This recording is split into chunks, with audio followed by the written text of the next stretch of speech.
તો વિદ્યાર્થી મિત્રો, આપણે જોયું કે અલગ અલગ સાધનો છે, બરાબર, તે કઈ રીતે અવાજ ઉત્પન્ન કરતા હોય છે.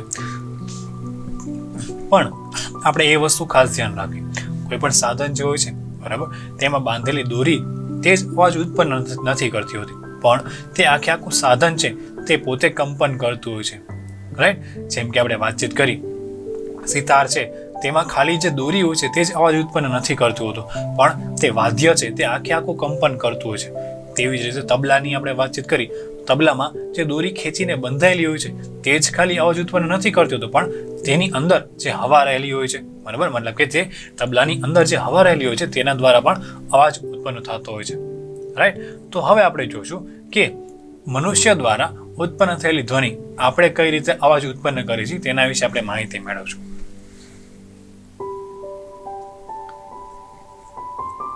મનુષ્ય દ્વારા ઉત્પન્ન થયેલી ધ્વનિ તેના વિશે આપણે માહિતી મેળવશું. મનુષ્ય છે, બરાબર, તે કઈ રીતે અવાજ ઉત્પન્ન કરે છે તેના વિશે આપણે માહિતી મેળવવાની છે. આપણે જ્યારે કંઈક બોલીએ છીએ ને ત્યારે આપણે આપણા ગળા ઉપર હાથ રાખવાનો, મતલબ કે ત્યારે આપણે જોશું કે આપણે અહીંયા કંઈક કંપન થતું દેખાતું હોય છે. રાઈટ? આપણે જ્યારે બોલીએ ને ત્યારે અહીંયા કંઈક કંપન થતું દેખાતું હોય છે, મતલબ કે વાઇબ્રેશન થતું હશે અહીંયા. જ્યારે આપણે જોઈએ તો આપણે અહીંયા કંઈક ટેકરા જેવો ભાગ, જે ફૂલેલો ભાગ હોય છે તે દેખાતો હોય છે. હવે આ ભાગ જ્યારે આપણે ખાતા હોય છે કે ગળતા હોય છે ને ત્યારે તે ભાગ હલનચલન કરતો હોય છે. ત્યારે તે ભાગ શું કરતો હોય તો કે હલનચલન કરતો હોય છે, અને એ હલનચલનના લીધે શું થતું હોય તો કે અવાજ ઉત્પન્ન થતો હોય છે. મનુષ્યમાં અહીંયા ગળામાં આપણે શું આવેલું હોય છે તો કે સ્વર અથવા તો સ્વર પેટી આવેલી હોય છે. રાઈટ? અથવા તો આપણે તેને કે કંઠ નળી પાસે એક ભાગ આવેલો હોય છે. કંઠનળી હોય છે ત્યાં એક ભાગ આવેલો હોય છે જેને આપણે સ્વર પેટી કહીએ છીએ. રાઈટ? હવે આ સ્વર પેટીઓ છે તે અન્નનળી કરતા થોડુંક ઉપરની સાઈડ આવેલી હોય છે, મતલબ કે અન્નનળીની આગળની સાઈડ આવેલી હોય છે. હવે આ સ્વર પેટી છે તે અમુક સ્નાયુની બનેલી હોય છે. સ્વર પેટી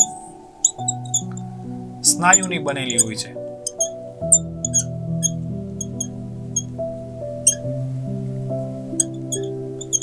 તમે ગમે ત્યારે કંઈ પણ બોલો, પાણી પીવો અથવા તો કંઈ ખાવો ને તો આ સ્વર પેટી છે તેમાં હલનચલન જોવા મળતી હોય છે.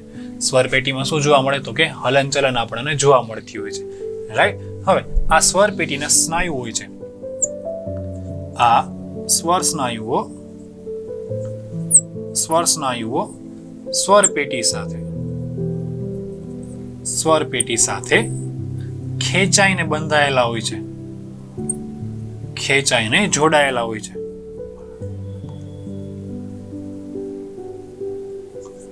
શું હોય છે તો કે ખેંચાઈને જોડાયેલા હોય છે, અને એના લીધે એમાં તિરાડ જેવું દેખાતું હોય છે.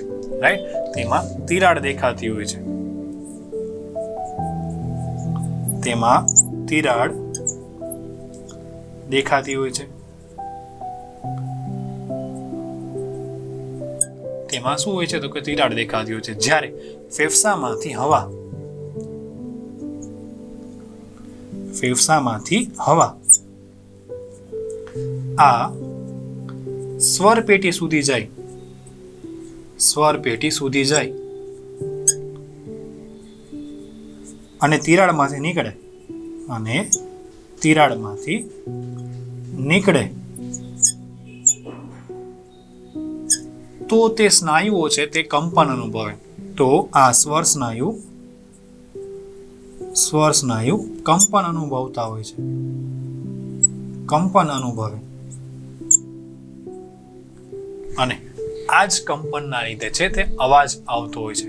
આ જ કંપનના લીધે આપણે અવાજ આવતો હોય છે. રાઈટ? સ્વર તંતુઓ સ્વર પેટી અથવા કંઠ સ્થાનેથી ખેંચાય છે, જેથી તેમાંથી તિરાડમાંથી હવાની અવર જવર માટે જગ્યા રહે. રાઈટ?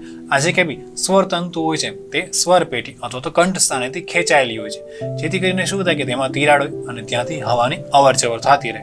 અને આ હવાની જેમ જેમ અવર જવર થાય તેમ તેમાંથી કંપન અનુભવાય અને કંપન દ્વારા અવાજ ઉત્પન્ન થતો છે. મતલબ કે ફેફસા તિરાડ દ્વારા હવાને ધકેલે છે સ્વરતંતુ સુધી, અને સ્વરતંતુ છે તે કંપન અનુભવે છે. એના લીધે શું થાય તો કે અવાજ ઉત્પન્ન થતો હોય છે. રાઈટ? સ્નાયુઓ સ્વરતંતુઓને ચુસ્ત રીતે કે ઢીલા રાખવામાં મદદ કરતા હોય છે. જે કાંઈ બી સ્નાયુ હોય છે તે સ્વરતંતુઓને ચુસ્ત કે ઢીલા રાખવામાં મદદ કરતા હોય છે. એટલા માટે જ અલગ અલગ વ્યક્તિનો અવાજ જે હોય છે તે આપણને અલગ અલગ જોવા મળતો હોય છે. સ્નાયુઓ જે હોય છે સ્વરતંતુને ચુસ્ત કે ઢીલા રાખવામાં મદદ કરતા હોય છે. એના લીધે શું થાય, અલગ અલગ વ્યક્તિનો અવાજ જે હોય છે તે અલગ અલગ જોવા મળે. સ્ત્રીનો અવાજ અલગ જોવા મળતો હોય, નાના બાળકોનો અવાજ અલગ જોવા મળતો હોય, પુરુષનો અવાજ અલગ જોવા મળતો હોય છે. બરાબર. એ કોના લીધે? તો કે સ્નાયુઓ અને સ્વરતંતુઓ જે ચુસ્ત રીતે કે ઢીલા રીતે ખેંચાયેલા હોય એના લીધે. રાઈટ. હવે આપણે એક પ્રવૃત્તિ કરીએ કે જેના દ્વારા આપણને ખબર પડશે કે અવાજ કઈ રીતે ઉત્પન્ન થતો હોય છે પાછો. બે રબરની સરખી પટ્ટી લઈએ અને તેને ખૂબ જ એકદમ નજીક રાખીએ અને તેને આમ ખેંચી લઈએ છીએ. જ્યારે આપણે તેને ખેંચીએ અને વચ્ચેથી જ્યારે આપણે ફૂંક મારીએ છીએ ત્યારે તેમાંથી કંઈક અવાજ આવશે. તો આપણે શું કરીએ? તો કે બે રબરની પટ્ટી લઈએ,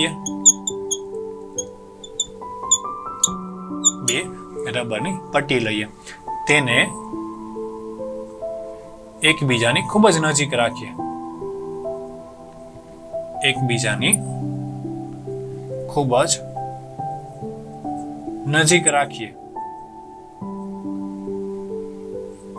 અને તેને ખેંચીએ.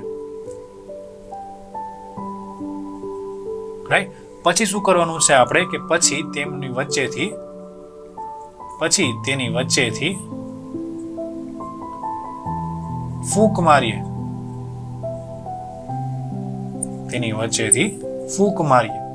તો તેમાંથી શું થશે? તો કે તેમાંથી અવાજ ઉત્પન્ન થતો હોય આપણને દેખાશે.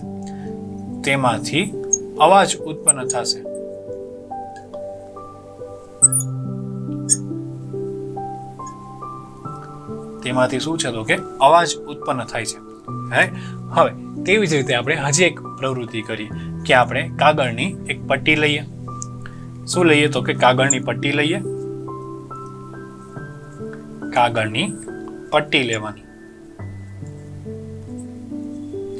તેને તેને વાળવાની અને વચ્ચેથી સહેજ કાપવાની.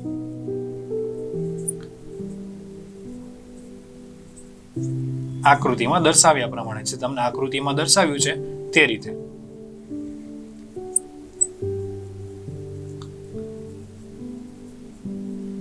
શું કરવાનું કે તેને સહેજ વચ્ચેથી કાપી નાખવાની અને પછી શું કરવાનું છે કે તે વચ્ચે જે કાપેલી જગ્યા છે ને તેમાંથી આપણે ફૂંક મારવાની છે. જે કાપેલી જગ્યા છે તેમાંથી આપણે ફૂંક મારવાની છે. તેમાંથી આપણે શું કરી છે? તો કે ફૂંક મારી છે. ફૂંક માર્યા પછી આપણને તેમાંથી અવાજ ઉત્પન્ન થતો દેખાશે.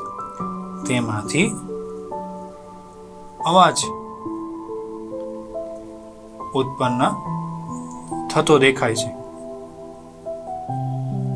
તેમાંથી શું છે? તો કે તેમાંથી અવાજ આખો ઉત્પન્ન થતો હોય તેવો દેખાતો હોય છે. હવે તેવી જ રીતે આપણા જે સ્નાયુ હોય છે તે મતલબ કે સ્વર સ્નાયુ ને બધું હોય છે તે તેવી રીતે કાર્ય કરતા હોય છે. પછી આપણે જોઈએ કે પુરુષોમાં જે સ્વરતંતુ હોય છે તે 20 મિલીમીટર લાંબા હોય છે. સ્ત્રીઓમાં સ્વરતંતુ છે તે 15 મિલીમીટર લાંબા હોય છે. મતલબ કે તે પુરુષો કરતા ખાલી 5 મિલીમીટર નાના જોવા મળતા હોય છે. રાઈટ. તેવી જ રીતે આપણે જોયું કે મનુષ્યમાં જે ધ્વનિ ઉત્પન્ન થતી હોય છે તો કઈ રીતે ઉત્પન્ન થતી હોય છે? તો કે આપણે એક તો સ્વર પેટી આવેલી હોય છે. રાઈટ. આપણે કાંઈ બી બોલીએ કરીએ ને તો આપણે જોઈએ કે આપણે અહીંયા કંઈક કંપન થતું હશે. જ્યારે આપણે બોલતા હોય, પાણી પીતા હોય કે કંઈક ગળતા હોય ત્યારે આપણે જોઈએ કે આ સ્વર પેટી છે તે હલતી હોય છે. આ ઉપસેલો જે ભાગ હોય છે તેને આપણે કહીએ છીએ કે સ્વર પેટી. તે સ્વર પેટી જે હોય છે કંઠસ્થાનેથી સ્નાયુઓ દ્વારા જોડાયેલી હોય છે. ઓકે. હવે આ સ્નાયુ હોય છે તે ખૂબ જ સખત રીતે ખેંચાયેલા હોય છે કંઠસ્થાનેથી. ઓકે. જ્યારે ફેફસામાંથી હવા વારે આવે છે તો આ તિરાડોમાં મતલબ કે સ્વર સ્નાયુ જે હોય છે બરાબર, સ્વરતંતુના તિરાડોમાં તે હવા પસાર થતી હોય છે. હવા પસાર થવાથી શું થતું હોય છે? તો કે તે વાઇબ્રેશન થાય છે, મતલબ કે તેમાં ધ્રુજારી ઉત્પન્ન થાય છે. આ ધ્રુજારીના લીધે જ આપણે જે અવાજ આવતો હોય છે આ ધ્રુજારીના લીધે શું હોય છે તો કે આપણો અવાજ આવતો હોય છે. હવે પછી આપણે જોયું કે જે કંઈ બી અવાજ જે આવતો છે તે અલગ અલગ વ્યક્તિઓમાં અલગ અલગ જોવા મળે છે. કેમ કે જે સ્નાયુ હોય છે તે ઢીલા કે આખા સખત રીતે ખેંચાયેલા હોય છે. તો અલગ અલગ લોકોમાં જે સ્નાયુ હોય છે મતલબ કે અવાજ જે હોય છે તે અલગ અલગ જોવા મળતો હોય છે. જેમ કે ઘણા બધા સ્નાયુ ઢીલી રીતે હોય તો કે તેનો અવાજ અલગ જોવા મળશે. ચુસ્ત રીતે ખેંચાયેલા હોય તો તેમાં અલગ અવાજ જોવા મળતો હોય છે. રાઈટ? એટલા માટે સ્ત્રી, પુરુષ, કોઈ નાનું બાળક છે તે બધામાં અવાજ છે તે અલગ અલગ જોવા મળતો હોય છે. પુરુષમાં પણ અલગ અલગ અવાજ જોવા મળે, સ્ત્રીમાં પણ અલગ અલગ અવાજ જોવા મળતો હોય છે. રાઈટ? તો આપણે પછી એક પ્રવૃત્તિ કરી કે કઈ રીતે આપણે અવાજ છે તે ઉત્પન્ન થતો હોય છે. એક રબરની એકદમ જાડી પટ્ટી લેવાની અને બેને એક સમાન રાખવાની, બે વચ્ચે થોડીક જ જગ્યા રાખવાની જેથી કરીને આપણે ફૂંક મારી શકીએ. બેને ખૂબ આમ જોરથી ખેંચવાની અને ત્યાંથી આપણે ફૂંક મારીએ તો આપણને અવાજ કંઈક નીકળતો હશે તેવું દેખાશે. તેવી જ રીતે આપણે વાતચીત કરી કે આપણે એક સ્લેટ બનાવી છે, મતલબ કે કોઈક કાગળની પટ્ટી છે, બરાબર? આવી રીતે કાગળની પટ્ટી લીધી, પછી આપણે શું કર્યું તો કે તે કાગળની પટ્ટીને આવી રીતે આપણે વાળી દઈએ છીએ. શું કરી દઈએ છીએ તો કે તે કાગળની પટ્ટીને આવી રીતે વાળી દઈએ છીએ. અને વાળ્યા પછી જે આપણે અહીંયાથી ખાલી થોડોક ભાગ છે તેને કાપી નાખીએ છીએ. થોડોક ભાગ છે તેને કાપી નાખી અને પછી એ જ કાગળની પટ્ટીને આપણે શું કરીએ છીએ તો કે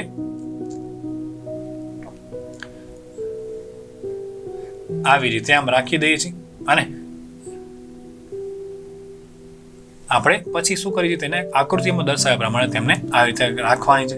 પછી જ્યારે આપણે અહીંયાથી ફૂંક મારી છીએ તો તેમાંથી કંઈક અવાજ ઉત્પન્ન થતો દેખાશે. મતલબ આપણે બે આંગળીની વચ્ચે આમ પકડી રાખવાની, પછી ફૂંક મારવાનું.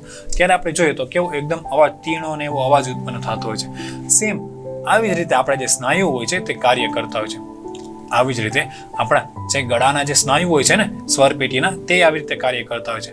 હવે તો આપણને ખબર પડી ગઈ ને કે મનુષ્યમાં અવાજ કઈ રીતે ઉત્પન્ન થતો હોય છે.